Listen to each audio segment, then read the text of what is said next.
Right, we're looking at shares of appliance maker here in the city, and the question was going into this because it was oversubscribed, it was upsized. Were shares going to go hot in the microwave up or down the drain? It's the former biggest listing in Hong Kong in 3 years. Ada Lee joins us right now. She looks at the company, she looks at the industry, Bloomberg Intelligence senior analyst. So they now have a fair amount of cash, $4 billion. What do they probably use it for? Yes, so they have actually been in very good equity position or balance sheet position with the net debt to EBITDA since 2020 below 1 time. So that is actually very strong balance sheet. And what we think that they'll be using this proceed for is firstly to boost international interest, both from the investors and consumer alike. Secondly, they could use this to pay for certain M&A activities. For the past 10 years, they've been doing a lot of M&A activities globally. They have bought Toshiba brand, Comfy, Eureka brand, and remember last year there was also a rumor about the deal buying the Swedish home appliances company Electrolux. So for them to fuel the global ambition, I think this proceed from the Hong Kong listing could help them. Thirdly is because they have been growing internationally, they have quite a number of staffs overseas or outside of China. So this listing could also give them a medium for potential equity incentives. How critical is this international ambition, given the state of the domestic economy? We know the government has launched a appliance trade-in program. I've heard mixed views on whether that is actually going to be working, given the state of the economy right now. But is it critical that they go abroad?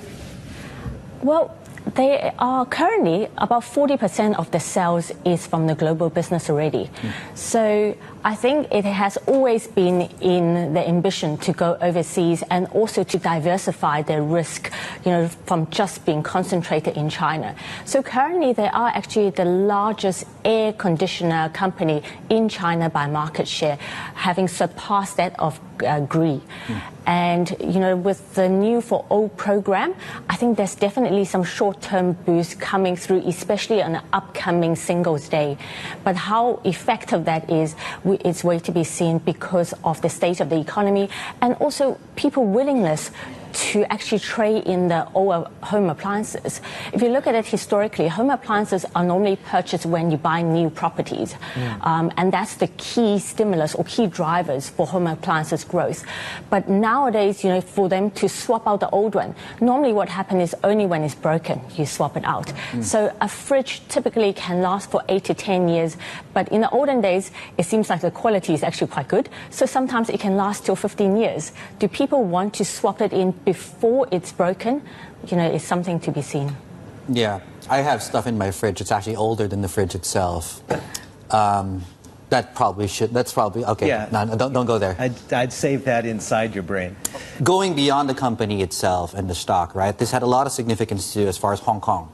What does this mean for Hong Kong? The fact that it's up, and why did it choose HongOng? Because this is already listed, I think it's in Shenzhen. Yes. Yeah. So firstly, it's great news that it's finally up. I think it's great news ahead of the Mid-Autumn Festival. I think it's just something for us to celebrate. I think in terms of Hong Kong, if you look at it, it is the largest listing year to date in Hong Kong.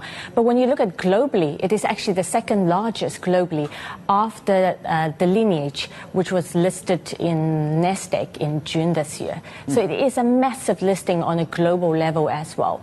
Why is Hong Kong important is I think it will provide Midea a platform to attract more international interest and then also boost its liquidity.